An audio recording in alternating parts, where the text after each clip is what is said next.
Hello everyone, my name is Nikoya and this is my R65. Today we are going to be doing a brake flush because this brake fluid is looking nasty. First step, hydrate.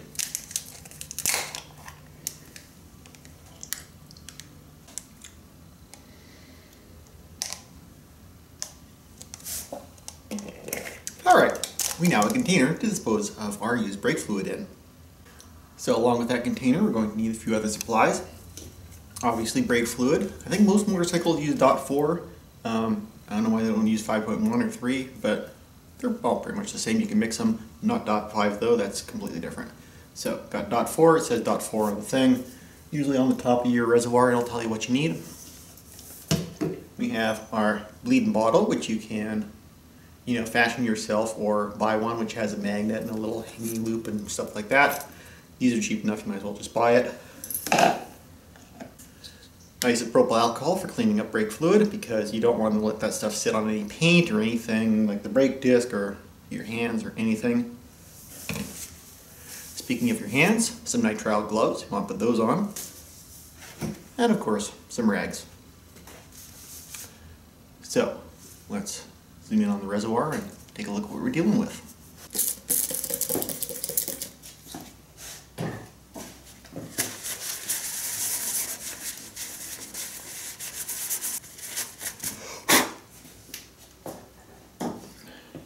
Of course, it also goes without saying that you're going to need some tools, like a screwdriver.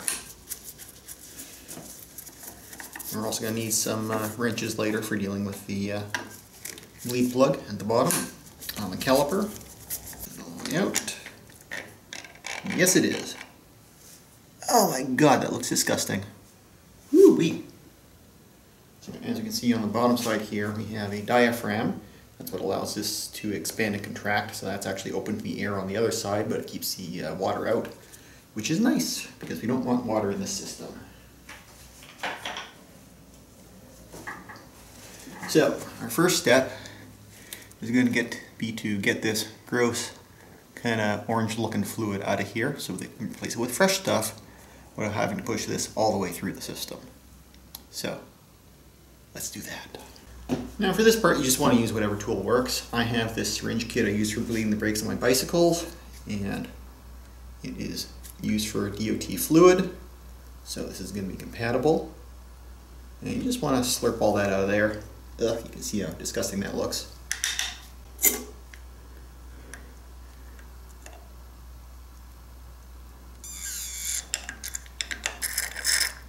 And if there's grime in there, you want to suck out the grime, so that we don't end up pushing it through the system. Make sure I don't spill this.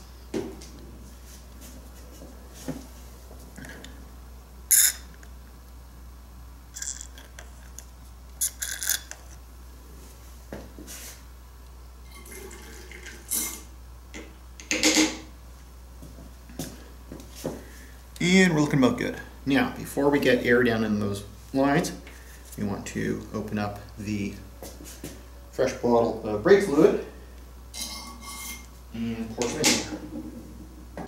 Well, remember not to leave this on your shelf for too long because it will absorb water from the atmosphere, even like right through the side of this container. And actually, I'm just thinking this is pretty full, but I think I should be able to get it in here without gushing it everywhere. And there we go, nice clear fluid. Fill that up pretty high because we're going to be squeezing it through the whole system. Now you really want to make sure the bars don't turn a bunch when you're doing this, because otherwise you're spilling brake fluid all over the ground. Anyway, I'm done up top for the second. Let's go downstairs. Alright, kind of tight quarters down in here, but we are in the vicinity of our caliper. And yeah, you can still see all this. We have our bleed screw here. We have our catch bottle, which is stuck to the cast iron brake rotor. And what we need to do is you need to connect that up there, making sure that this loops up above so we don't get air bubbles coming in here. But first, we want to clean this off.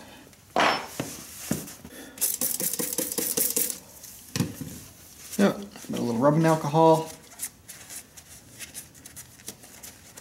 Making sure we don't knock the forks and have them tip over and pour a bunch of fluid from the reservoir on the ground.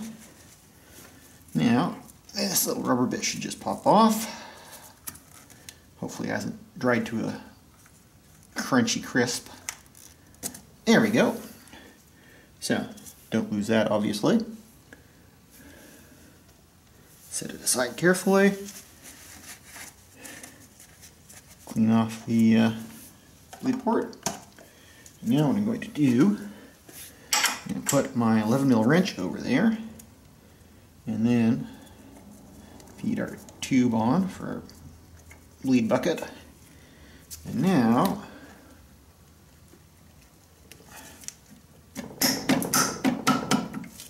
there we go. So, now what we want to do is we want to squeeze the brake lever, twist this till the brake lever hits the bars, close it, and then pump the brakes up so that we're pushing all the fluid down through the system. So, I'm going to reach around to the handlebars, give her a squeeze, open it up, make sure we're pumped back up again. Ooh, getting some bubbles. Make sure we're not running our reservoir dry. Oh boy. So we want to go until it starts turning clear, which is kind of turning clear now. We'll push a bit more through just to make sure.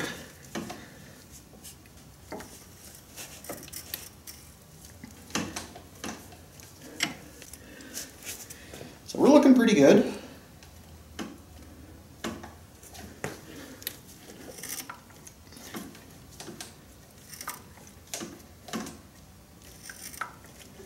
So I think that's looking about good.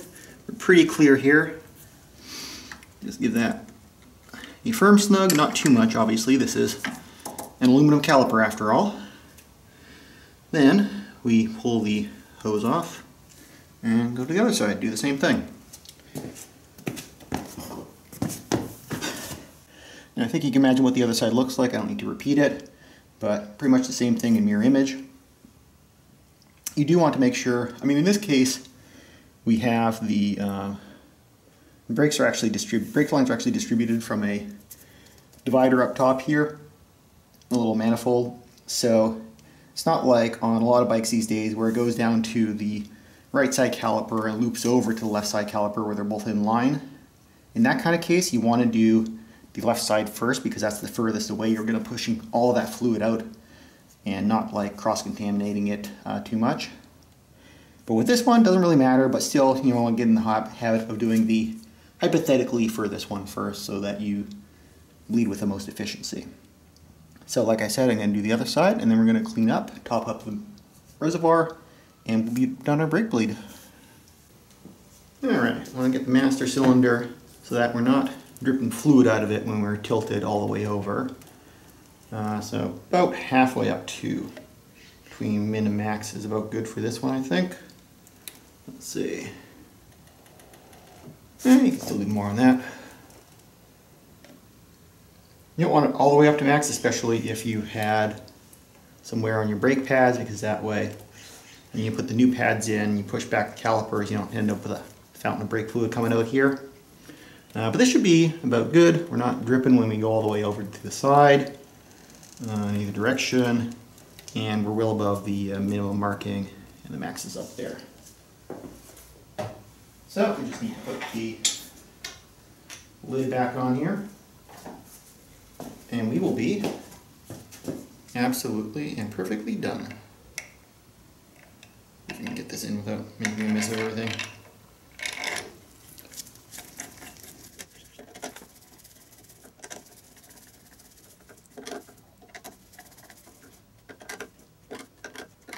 Just snug, perfect. So, brake lever, super firm, really nice. And if we spin the front wheel, which you won't be able to see,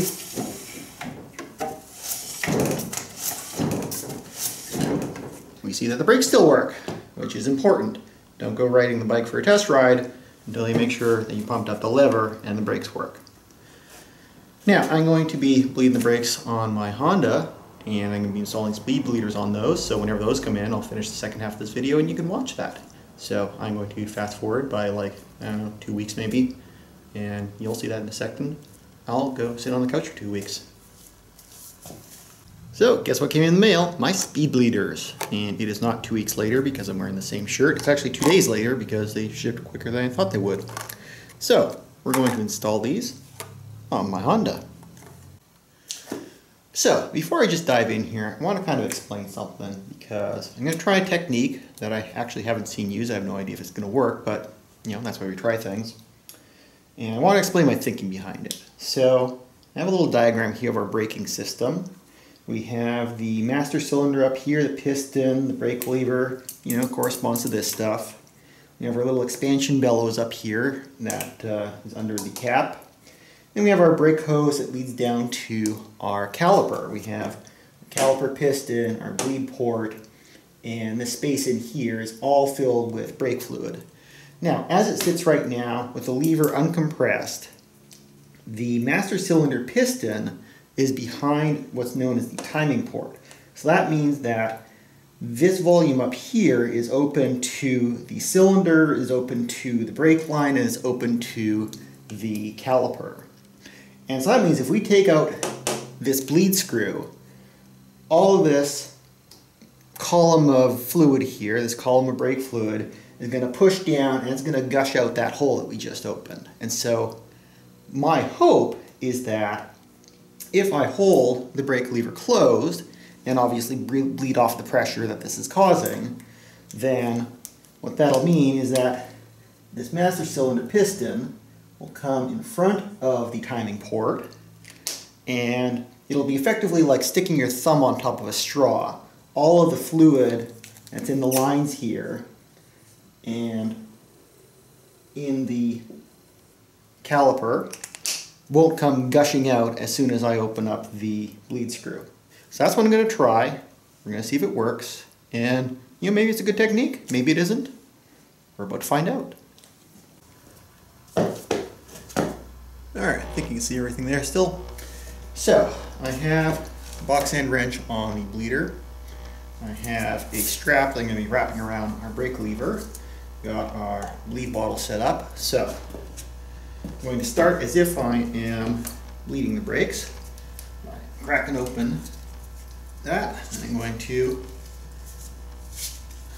pin the brake lever closed. And now in theory, I should be able to take off this bleed screw without everything gushing over. Still going to use a rag, of course, but should be good. Take off the bleed bottle. Park that there for a second. And now, get my speed bleeder ready, so it's just in case it does come gushing out.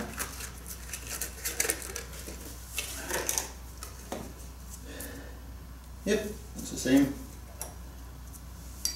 That should be finger tight, and it is.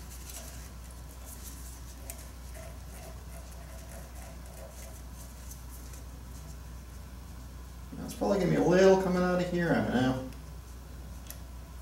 No, nothing. See? I'm going to sit here for as long as I want, and nothing's coming out. Pop the speed bleeder in. And this one's going to be a little tough to put in because it has some sealant on the threads. So, make sure that ain't cross-threaded. And drive it on in.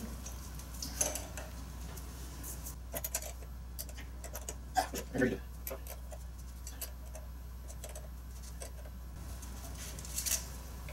Of course, you want to be very careful to feel where the threads bottom out, because you don't want to go past that point. Because again, you will absolutely strip these threads out of your caliper And that vacuum caliper. That it? Nope, not yet. Okay, there it is. So that's bottomed out.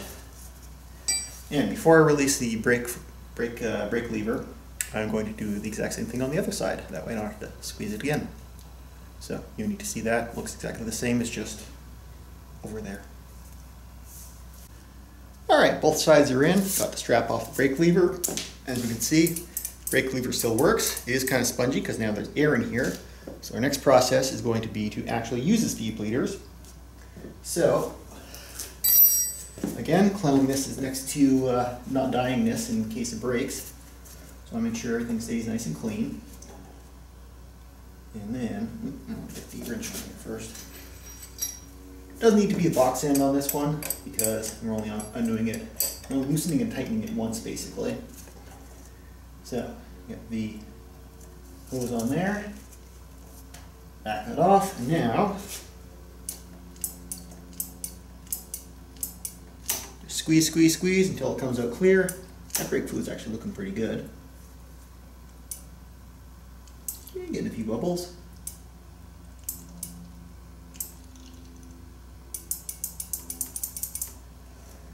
Tilt it around a little bit. And then tighten it down. Feeling better already. So, same thing on the other side. In this case, this caliper is the furthest away from the brake lever because it comes down to the left side first and then across to the right side. So the furthest one, then the next closest one, and then if you have like 3 calipers or something, you do that one. I don't know. Anyways, I'm going to do that. I'm going to finish up on the rear. That's really all there is to show. Obviously on the rear, if you want to do the same trick, you would just use a piece of string to hang a weight or something off of the brake lever. Just something to hold that down. Make sure it doesn't pop back up again. And that's all you need. Job done. Alright, the rears went as well as the fronts. Pretty straightforward and simple. We have a bunch of brake fluid dropped off at the auto parts store or the hazmat disposal or wherever else. Don't dump this down the drain, it's very rude. Brakes are bled, speed bleeders installed, the other bike's great. Everything's good in the world. I got 2 more bikes to get through. Might do it myself, might drop off at the shop, I don't know. Are the speed bleeders worth it? You know, on a motorcycle like this where it's pretty easy to reach both ends at the same time, maybe it's not that interesting. On the other hand, like on my C600, it's a scooter, it's got front brake, rear brake. Trying to reach from like the rear brake on the handle here where the clutch would be, all the way back to the cylinder or the caliper, it'd be a pain in the ass. I definitely want to put speed bleeders on that if I'm going to do it myself. If you have like a big ass Goldwing or some sort of like ape hanger, or Harley or something like that, you know, maybe reaching from the front brake to the caliper is just not going to be something you're going to do on your own. You have to either drag over a friend to help you or speed bleeders. So, that's my thoughts on that. Easy to install, relatively cheap, kind of a no-brainer I guess, if you feel like it, if you've had any trouble with bleeding. Otherwise, who knows. Anyways, hope you enjoyed the video, and I will see you on the next one.